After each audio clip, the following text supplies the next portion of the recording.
Hello guys, welcome back to our YouTube channel allrounder education. आज की video में हम स्टार्ट करते हैं unit number 3 theory of field extension की। अगर आपको फर्स्ट यूनिट और सेकंड यूनिट करनी है तो मैंने उसकी प्लेलिस्ट बना रखी है। आप उधर से फर्स्ट और सेकंड यूनिट अपनी कवर कर सकते हैं। अपने दोस्तों के साथ शेयर ज़रूर करें। तो ये स्टार्ट करते हैं यूनिट 3 की फर्स्ट थ्योरम।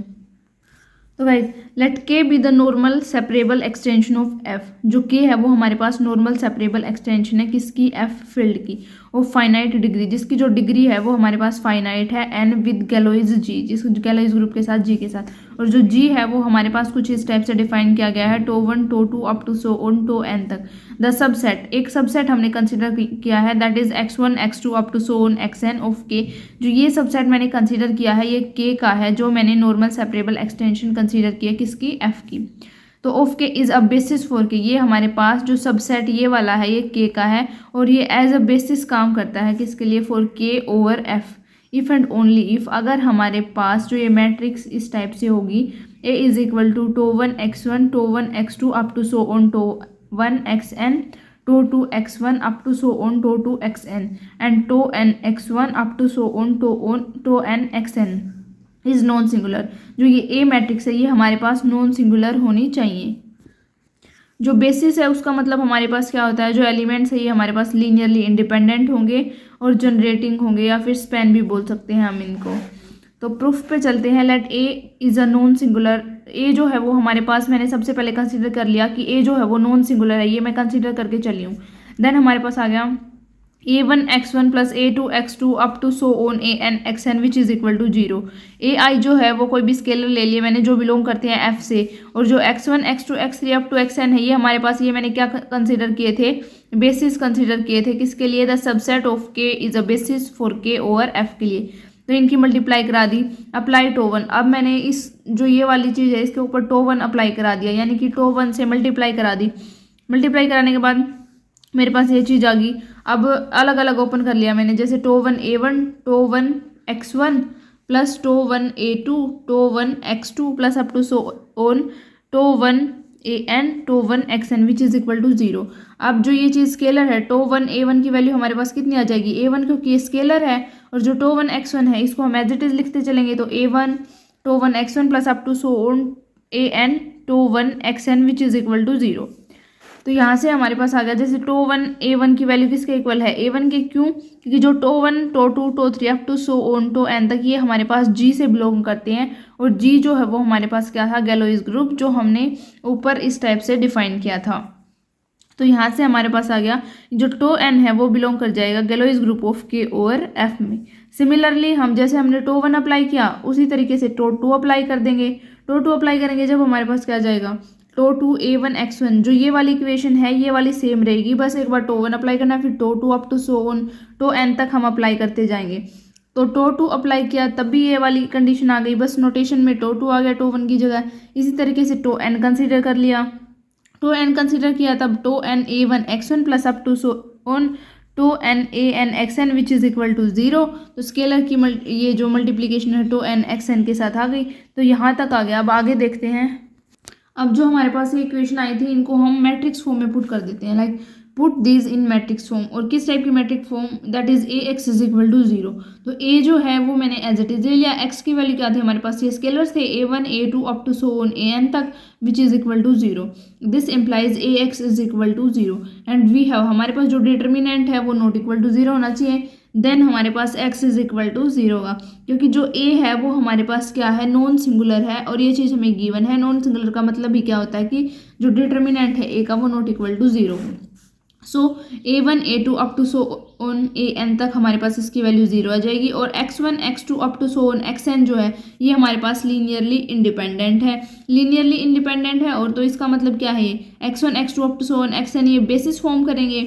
नाउ ये चीज़ हमारे पास एक पार्ट प्रूव हो गया। अब हम कन्वर्सली प्रूव करेंगे। हम मान के चलते हैं कि late x1 x2 up to xn ये हमारे पास लीनियरली इंडिपेंडेंट है। इधर हमने प्रूव किया है। अब मैंने कंसिडर कर लिया कि भाई ये चीज़ होती है, और तो मैं क्या शो करूंगी कि जो ये a है ये नॉन सिंगुलर है। पहले मैंने नॉन सिंगुलर कंसिडर किया था, ये लीनियरली इंडिपेंडेंट प्रूव किया था। अब मैंने इसको लीनियरली इंडिपेंडेंट लेट कर लिया और नॉन सिंगुलर मैं प्रूव करूंगी।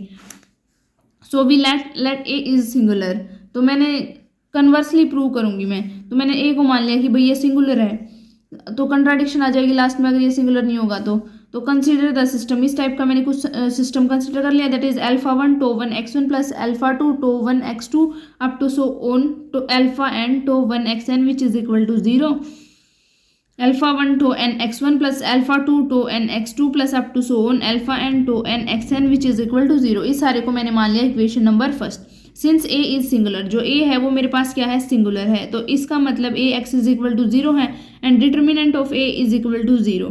अगर ए का डिटर्मिनेंट 0 होगा तो एक्स की वैल्यू नॉट इक्वल टू 0 होगी। यहाँ पे हमने ऊपर देखा था कि अगर determinant of A is not equal to 0 then x is equal to 0। अब determinant of A is equal to 0 तो x is not equal to 0, इधर यही लिखा है मैंने। Therefore x not all 0, x जो है वो सारे 0 नहीं होंगे। देयरफॉर देयर एग्जिस्ट स्केलर्स, कुछ स्केलर एग्जिस्ट करेंगे, that is alpha 1 alpha 2 up to alpha n, not all 0, ये सभी 0 नहीं होंगे। Such that equation first satisfy, जो ये वाली टर्म है मतलब ये स्केलर्स हैं, इक्वेशन नंबर फर्स्ट को सेटिस्फाई करेंगे। तो इन जनरल मैंने लिख लिया alpha 1 tau 1 x1 plus up to so on alpha n tau i xn which is equal to 0, यानी कि मैंने ये ith टर्म कंसीडर कर ली जिसमें जो i है उसकी वैल्यू 1 से लेके n में लाई करती है। सिंस ये मैंने कंसीडर कर लिया जो एस ई ओवर एफ है ये कोई भी नॉन ज़ीरो मैपिंग है, यानी कि नॉन ज़ीरो मैपिंग है ई से एफ के ऊपर, इस नोटेशन का मतलब होता है ये। सो अज्यूम दैट, तो मैंने अज्यूम कर लिया कि जो अल्फा के मैंने स्केलर कंसीडर किया था वो नॉट इक्वल टू 0। इसका मतलब क्या है कि इसका जो इन्वर्स है इसका अल्फा के का वो एग्जिस्ट करता है मेरे पास। तो मैंने जो सेकंड इक्वेशन कंसीडर की है इधर ये वाली, इसको मैं मल्टीप्लाई करा दूंगी अल्फा के इन्वर्स से, तो हमारे पास क्या आ जाएगा, अल्फा के इन्वर्स से मल्टीप्लाई करा दिया तो इस टाइप की कुछ हमारे पास इक्वेशन आ जाएगी। अब जो ये वाली टर्म है अल्फा के इन्वर्स अल्फा 1, इसको तो मैंने कंसीडर कर लिया टो आई इन्वर्स बीटा 1, और जो ये टो आई x1 है इसको मैंने कंसीडर कर लिया x1। इसी तरीके से जो स्केलर मल्टीप्लिकेशन अल्फा के inverse alpha 2 that is tau i inverse beta 2, और जो ये वाली टर्म है इसको मैंने ले लिया x2। तो इस टाइप की वैल्यू पुट करके मेरे पास ये आ जाएगी equation number star. We take k, जो k है उसकी वैल्यू मैंने क्या क्या कंसीडर किया है, एक तो k माइनस 1 टर्म ली है मैंने इधर, एक k टर्म ली है, एक k plus 1 we also include, इसमें मैंने ये इंक्लूड की है। तो g जो है वो किस टाइप से डिफाइन किया गया था, tau 1 to 2 tau 3 up to tau n तक, और ये रिप्रेजेंट क्या करता था, गैलोरीज फील्ड को रिप्रेजेंट करता था। जो g है वो हमारे पास एक ग्रुप है तो इसका मतलब इसका इन्वर्स एग्जिस्ट करेगा, तो मैं इसको ऐसे लिख सकती हूँ tau 1 inverse tau 2 inverse up to so on tau n inverse. अब मैंने जो ये इक्वेशन नंबर स्टार थी मेरे पास इसके ऊपर अप्लाई कर दिया, ये टो आई इन्वर्स की मल्टीप्लीकेशन करा दी, देन हमारे पास ये आ जाएगा use beta in place of alpha, जिधर जिधर इसमें अल्फा था उधर मैंने बिटा लिख दिया, तो tau i inverse beta 1 x1 plus up to so on tau i inverse beta k minus 1, जो k minus 1 k term k plus 1 term ये मैंने इसमें इंक्लूड किए हैं। तो हम अब हमारे पास जो सिस्टम ऑफ इक्वेशन है for i is equal to 1 2 3 up to n के लिए, ये हमारे पास ये आ गया tau 1 inverse beta 1 x1 plus up to so on tau 1 inverse beta k minus 1 x k minus 1 which is equal to 0। तो tau n inverse n term तक मैंने इस टाइप से कंसीडर कर लिया, तो ये आ गया हमारे पास।